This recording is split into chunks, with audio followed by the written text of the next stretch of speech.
आऊज़ुबिल्लाहि मिनश्शैतानिर्रजीम बिस्मिल्लाहिर्रहमानिर्रहीम। Assalamu alaikum students. Students, my name is Muhammad Amir and I am your mathematics teacher and my qualification is BE from NED University. And I am associated with this college since last 9 years. Students, online classes में जो हम chapter start करने जा रहे हैं उसका नाम है chapter number 9 and fundamental of trigonometry. Student, trigonometry से आप थोड़ा सा फेमिलियर होंगे। अगर आपको याद नहीं है आपने ट्रिग्नोमेट्री कहाँ पढ़ी है तो मैं आपको थोड़ा सा रिकॉल कर देता हूँ। एक पूरा पोर्शन आपने मैथमेटिक्स मैट्रिक क्लास में किया है जिसके अंदर आप ट्राइंगल के बारे में पढ़ते थे और उसके जो फंक्शंस होते थे खासतौर पे sine theta, cos theta, tan theta, ठीक है, ये सब आपने किए हैं और उससे रिलेटेड क्वेश्चंस। तो स्टूडेंट, चैप्टर का बाकायदा आगाज करते हैं, स्टार्ट लेते हैं चैप्टर को।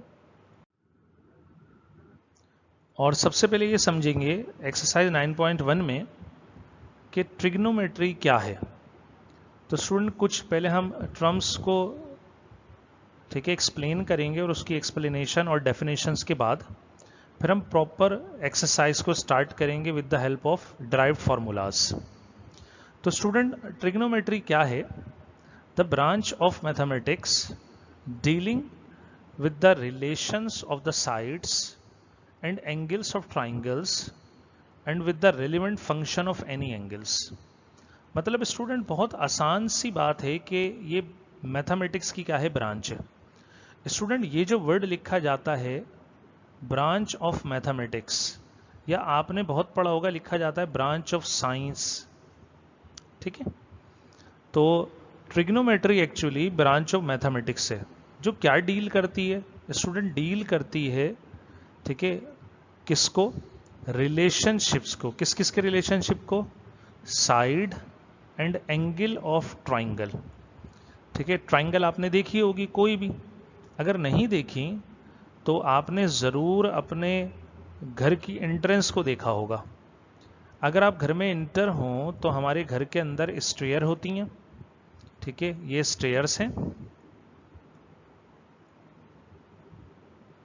और स्टेयर के नीचे अमूमन यहाँ हम लोग अपना वो पोर्शन लगाते हैं जहाँ पर हमारी वाटर पंप होता है या पानी भरने वाली मोटर लगी होती है।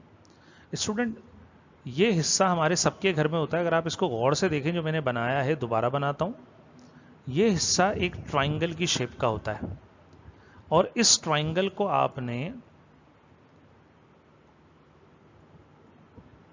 स्टूडेंट राइट एंगल ट्राइंगल के नाम से मैट्रिक क्लास में पढ़ा है। तो स्टूडेंट, ये एक ट्राइंगल की एग्जाम्पल है। इसी तरह चलते फिरते आप कहीं पर भी डिज़ाइन देखें तो मुख्तलिफ ट्राइंगल्स डिज़ाइन के तौर पर आपको नज़र आएंगी। जैसे ये इस तरह अगर आप डिज़ाइन देखें तो बहुत सारे इस तरह डिज़ाइंस बने होते हैं। एक्चुअली ये जो डिज़ाइंस होते हैं ये क्या होती हैं?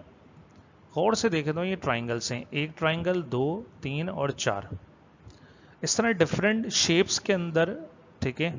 और रोज़मर्रा हमारी ज़िंदगी में आपको जगह जगह ट्राइंगल नज़र आती हैं।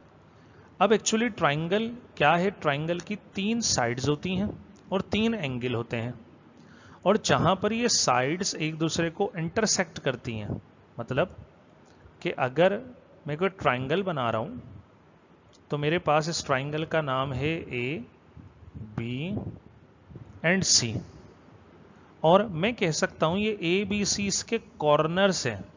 लेकिन स्टूडेंट, हम ट्रिग्नोमेट्री में इनको कॉर्नर्स नहीं बोलते, इनको हम इंडिविजुअल वर्टेक्स कहते हैं। इसको हम कहते हैं वर्टेक्स। और स्टूडेंट, हम इनको प्लूरल करें तो ये कहलाते हैं वर्टिसेस। मतलब A, B, C collectively known as vertices and single A, B, C are known as vertex. तो स्टूडेंट, ये साइड्स हैं, ये 2 वर्टेक्स का दरमियानी फासला जो है साइड कहलाता है। ये लाइन एक साइड है।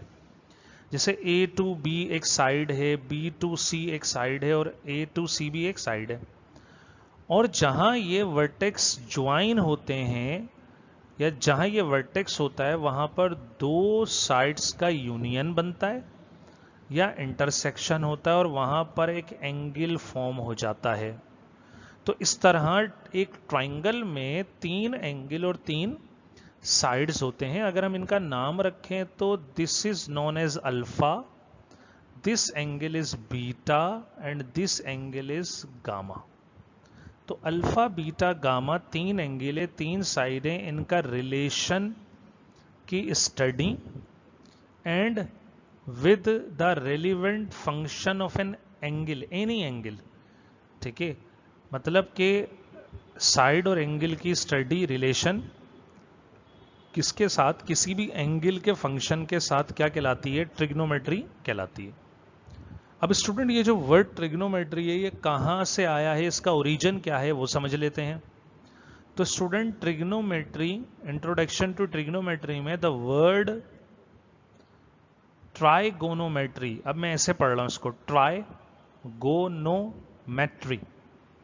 Is derived from Greek words, ये ग्रीक वर्ड्स से निकाला गया है। ट्राई के मीनिंग होते हैं थ्री, क्योंकि हमने देखा ट्राइंगल में तीन साइड और तीन एंगल हैं, और गोन मतलब होता है साइड्स, मैट्रोन का मतलब होता है क्या, मेजर। तो इसके अंदर एंगल और साइड्स की क्या होती हैं, मेजरमेंट होती हैं, और इसी को हम ट्रिग्नोमेट्री बोलते हैं, the study of relationships between sides angles of a triangle. तो स्टडी है रिलेशनशिप का, किसका, साइड्स का और एंगल का, ट्राइंगल के। कुछ और ट्राइंगल हम विजुअलाइज करते हैं स्टूडेंट, जैसे मैंने अभी समझाई आपको, ये राइट एंगल ट्राइंगल है, ठीक है, और इसके साइड्स के नाम भी लिखे हुए हैं। ओपोजिट टू 90, ये 90 डिग्री होता है हम जानते हैं। इसके अपोजिट हाइपोटेनियस होता है, और इसके एडजेसेंट स्टूडेंट एक साइड होती है।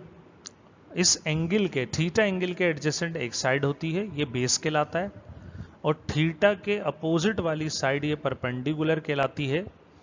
अगर ये टॉपिक आया तो हम इसको और डिटेल में आगे देखेंगे विद नेम्स। एक ट्राइंगल आपको ये सर्किल में दिखाई गई है। स्टूडेंट आगे बढ़ते हैं, कुछ और मजीद डेफिनेशंस की तरफ चलते हैं, जैसे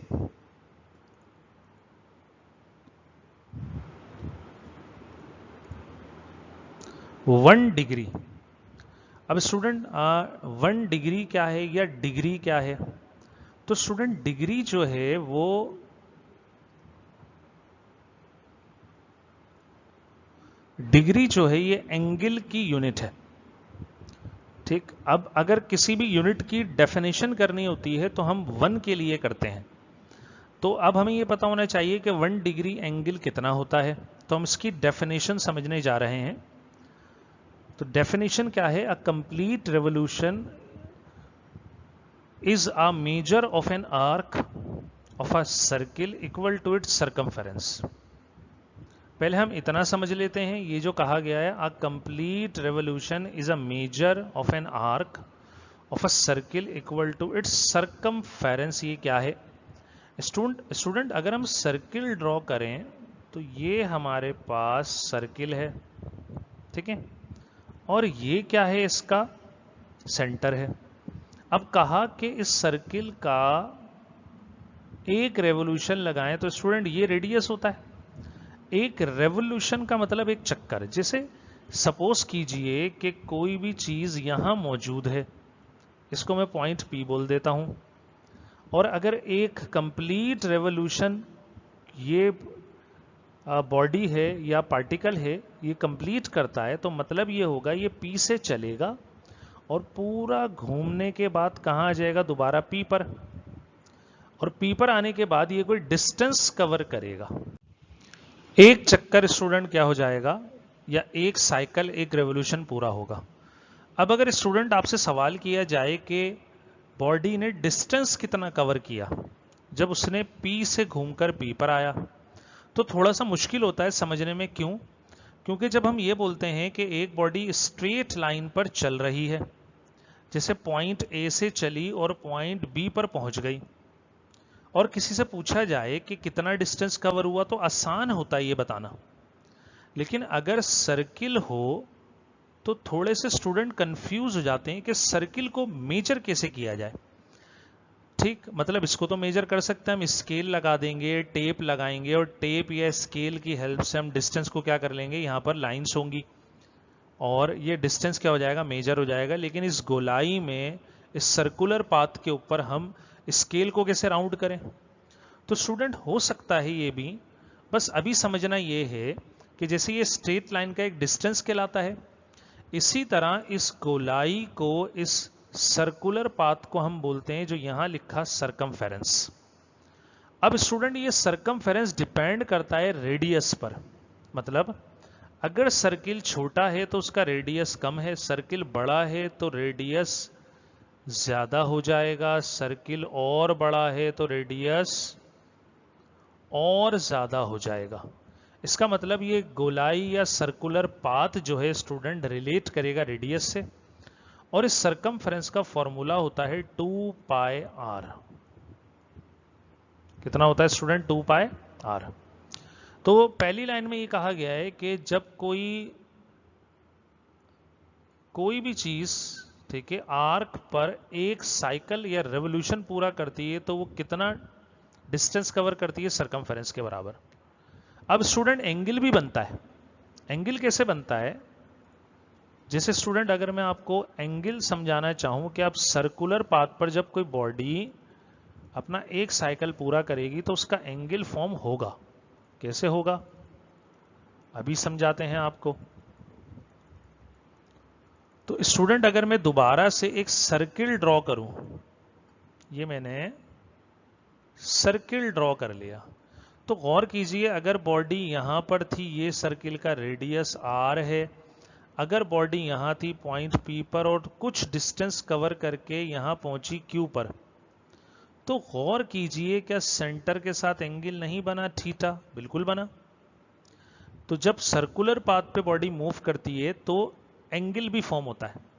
हाँ, जब एक रेवोल्यूशन कंप्लीट होता है P टू P, तो फिर ये एंगल कितना होता है यहां समझाने की कोशिश करते हैं। इसके 4 हिस्से कर लेते हैं।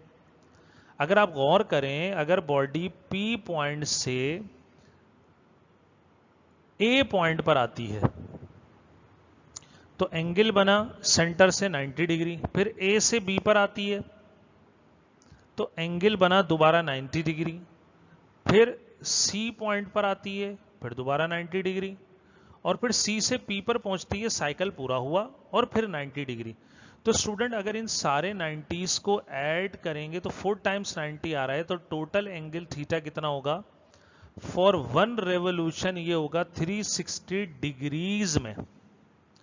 अब स्टूडेंट हमें डेफिनेशन करनी है 1 डिग्री की।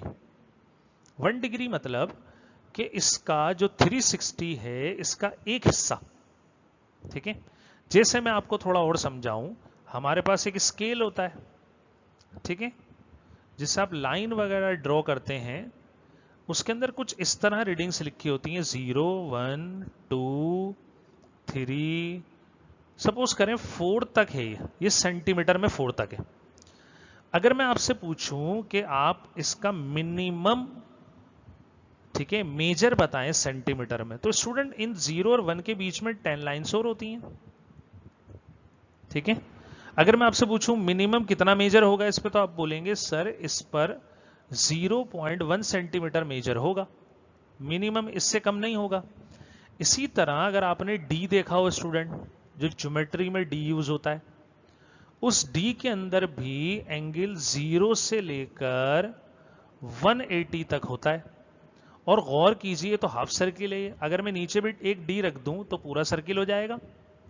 तो गौर कीजिए, ऊपर 180 नीचे 180 तो टोटल 360 हुआ। लेकिन बताने वाली बात ये, यहां पर ऐसे लाइंस होती हैं, जैसे ये 10 डिग्री है तो ये 20 है। अब 1 डिग्री कितना होगा, तो 10 के दरमियान भी स्टूडेंट 10 लाइंस होती हैं। तो ये जो दो लाइन के दरमियान का डिस्टेंस होता है ये कितना कहलाता है स्टूडेंट? ये कहलाता है 1 डिग्री कहलाता है। मतलब जो टोटल 360 होगा उसका एक हिस्सा। तो हम फिर डिग्री की डेफिनेशन कैसे करते हैं स्टूडेंट्स? हम डिग्री की डेफिनेशन करते हैं a degree is taken 1/360 of a complete revolution. मतलब कंप्लीट रेवोल्यूशन का जो 1/360 पार्ट होगा अराउंड अ पॉइंट, वो क्या कहलाता है? वो 1 डिग्री। और डिनोट कैसे करते हैं? Denoted by 1 degree. जो मैंने आपको अभी समझाया स्टूडेंट, अगर आप गौर करें तो यहां पर उसको आपको दिखाया भी जा रहा है। ये जरा देखिए, जैसे ये डी बना हुआ है, गौर से देखिए यहां पर ये जीरो वाली लाइन है और ये कंप्लीट होकर कितना आया? ये 180 तक आ गया।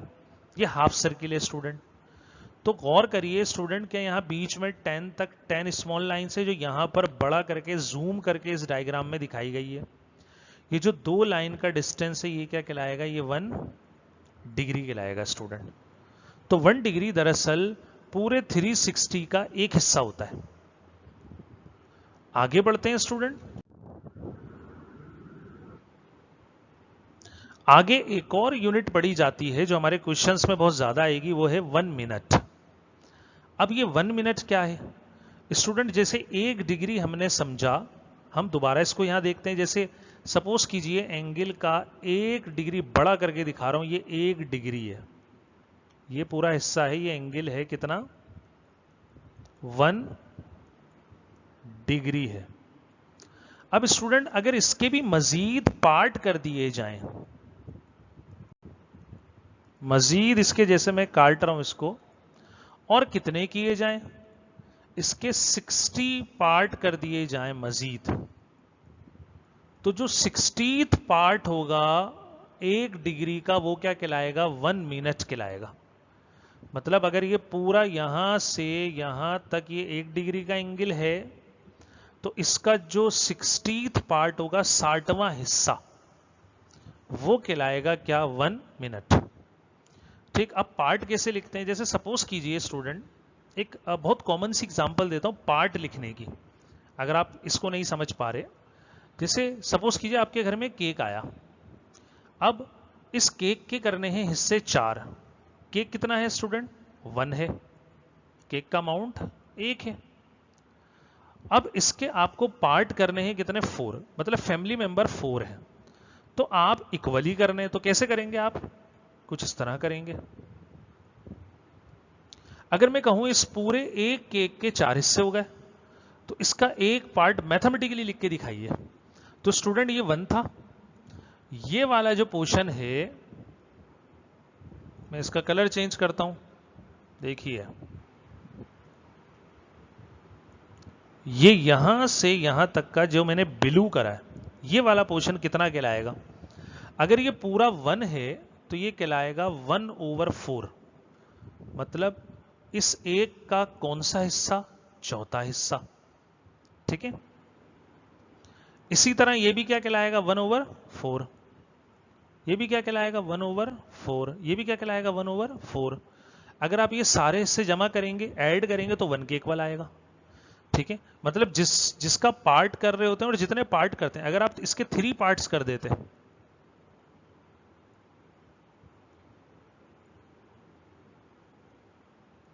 अगर आप इसके 3 हिस्से करते हैं, 1 2 3, तो अब ये पोर्शन कहलाता 1/3, क्योंकि पूरा अगर एक आपने कंसीडर किया है तो 1/3, ये भी 1/3, और ये भी क्या कहलाएगा स्टूडेंट? 1/3। मतलब हर पोर्शन कहलाएगा क्या? उस होल 1 का 3rd पार्ट। अगर आप इसके 2 हिस्से करते तो ये कहलाता है स्टूडेंट 1/2। 1/2 ये कहलाता। बिल्कुल इसी तरह स्टूडेंट यहां देखें, अगर ये पूरा एंगल है कितना? 1 डिग्री, तो अगर आप 60 पोर्शन करेंगे तो वो जो एक पोर्शन निकलेगा वो क्या कहलाएगा? वो कहलाएगा 1/60th पार्ट, उस 1 डिग्री का 60वां हिस्सा। यही कुछ इस डेफिनेशन में कहा गया है। 1/60 ऑफ 1 डिग्री मतलब 1 डिग्री का जो 1/60th पार्ट होगा इज कॉल्ड 1 मिनट। ये 1 मिनट कहलाता है। मींस ब्रैकेट में मैंने लिख दिया 60th part of a degree is called a minute. और इसको डिनोट कैसे करते हैं स्टूडेंट? अगर मुझे 1 मिनट दिखाना है तो मैं 1 के ऊपर एक प्राइम का साइन यूज करूंगा और रीड कैसे करूंगा? 1 मिनट के तौर पे। अब स्टूडेंट मजीद आगे बढ़े तो 1 मिनट के बाद 1 सेकंड की भी डेफिनेशन की जाती है। अगर आपको यह समझ में आया तो आपको 1 सेकंड भी समझ में आएगा। अब 1 सेकंड क्या है स्टूडेंट? 1 सेकंड इस 1 मिनट का भी 60th पार्ट है। मतलब कि अगर आप बोलते हैं कि ये एंगल इतना 1 मिनट है तो इसके भी 60 हिस्से कर दीजिए, 60 पार्ट कर दीजिए, और जो वो 1 पार्ट होगा वो क्या कहलाएगा? वो कहलाएगा आपके पास 1 मिनट। डिनोट करेंगे डबल लाइन से, और ये होगा क्या? 1/60th पार्ट होगा किसका? 1 मिनट का। ये कहलाएगा 1 सेकंड। तो स्टूडेंट यही बात कही गई है, 1/60 of 1 minute is called 1 second, mean 60th part of a minute. अगर ये मिनट का मजीद 60th पार्ट है तो ये क्या कहलाएगा स्टूडेंट? ये कहलाएगा 1 सेकंड। तो समझ में ये आया, अगर आप 1 डिग्री का 60वां हिस्सा लें, 60th पार्ट लें, तो वो होता है 1 मिनट। और अगर आप 1 मिनट का 60th पार्ट करें तो वो होता है 1 सेकंड। और अगर आप डिग्री में सेकंड लिखना चाहते हैं तो 1 सेकंड डिग्री का 360 पार्ट होगा। ठीक है, 2 बार आप 60th पार्ट करेंगे तो कितना हो जाएगा? 360 हो जाएगा। 1 डिग्री का जो 360th पार्ट होगा वो क्या कहलाएगा? वो सेकंड कहलाएगा। ये फॉर्मूलाज हम स्टूडेंट आगे यूज करेंगे, समझ में आएंगे, तो फिर हमारी एक्सरसाइज इंशाल्लाह आसानी से क्या हो जाएगी? सॉल्व हो जाएगी। आगे बढ़ते हैं स्टूडेंट। एक और, जैसे हमने डिग्री पढ़ा अभी, एक और हमारे पास यूनिट होती है एंगल की, वो कहलाती है रेडियन मेजर। रेडियन भी एक यूनिट है। अब स्टूडेंट कंफ्यूज होने की बिल्कुल भी जरूरत नहीं है। क्यों? क्योंकि ये एक यूं बोल रहे हैं मैथमेटिकल क्वांटिटी जिसको हम एंगल बोल रहे हैं, उसके मेजर करने की यूनिट्स है। और ये बिल्कुल इस तरह है जैसे आप फिजिक्स में, केमिस्ट्री में पढ़ते हैं, जैसे आप किलोग्राम पढ़ते हैं और ग्राम भी पढ़ते हैं और मिलीग्राम भी पढ़ते हैं। अगर आपसे ये पूछा जाए ये सारी की सारी यूनिट किसकी हैं, तो अगर आपको याद हो तो आप कहेंगे सारी की सारी मास की यूनिट है। अब अगर ये मास की यूनिट है तो कोई इनमें, अगर मैं 1 की बात करूं, 1 किलो, 1 ग्राम, 1 मिलीग्राम, तो फिर 1 के अमाउंट में एक यूनिट इसमें बड़ी होती है, एक छोटी होती है, और इनका आपस में रिलेशन होता है। जैसे अगर कहा जाए 1 kg में हाउ मच ग्राम होंगे, तो आपने बहुत पढ़ा होगा 1000 ग्राम होते हैं। बिल्कुल सिमिलर वे में जैसे रेडियन, जैसे डिग्री यूनिट है किसकी? एंगल के मेजरमेंट की, इसी तरह रेडियन भी एक यूनिट है किसकी? एंगल के मेजरमेंट की। अब रेडियन यूनिट क्या है इसको देखते हैं। तो कहा जा रहा है radian measure, a radian is a unit of measure of an angle, जो मैंने अभी बात कही। When an arc on the circumference of circle is exactly equal to the radius of the circle. ये एक्चुअली इसकी डेफिनेशन है। क्या कहना चाह रहे हैं? ये कहना चाह रहे हैं, जैसे डायग्राम में देखिए, ये जो ब्लू कलर से ये वाला पोर्शन दिखाया है ये कहलाती है आर्क लेंथ। आर्क की क्या है? ये लेंथ है स्टूडेंट। और ये सेंटर से लेकर किसी आउटर पॉइंट तक का जो डिस्टेंस होता है ऑन सर्कमफेरेंस ऑफ सर्किल, ये कहलाता है रेडियस आर। और ये जो एंगल है ये 1 रेडियन होगा। कब होगा?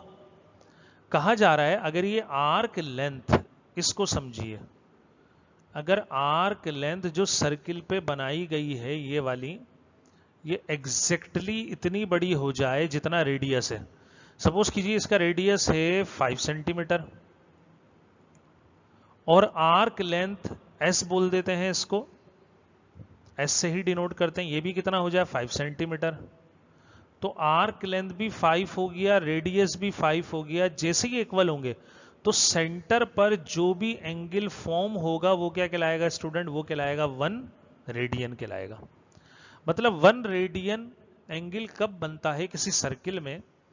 जब रेडियस या आर्क लेंथ इक्वल हो जाए एग्जैक्टली किसके बराबर? रेडियस के बराबर। यही हमने कहां लिखा है? डेफिनेशन में लिखा है स्टूडेंट। तो याद रखिएगा, आसान सी बात है कि आर्क लेंथ जिसके ऊपर कोई बॉडी मूव कर रही है वो एग्जैक्टली रेडियस ऑफ सर्किल के इक्वल हो जाए तो सेंट्रल एंगल कितना होगा? 1 रेडियन के इक्वल होगा। स्टूडेंट इन दोनों एंगल का रिलेशन भी है। जैसे मैंने कहा था किलोग्राम और ग्राम का रिलेशन होता है। तो हम आगे बढ़ते हैं और इनका रिलेशन स्टडी करते हैं। तो हम पढ़ेंगे relationship between degree and radian measure. अब डिग्री और रेडियन मेजर का स्टूडेंट रिलेशन कितना है? The relationship between degree and radian measure is, ये होता है student 2 pi radian equal to 360 degree. अब याद रखिएगा स्टूडेंट, हम रेडियन में हमेशा किस चीज को इस्तेमाल करते हैं? पाई को इस्तेमाल करते हैं। पाई की टर्म आएगी।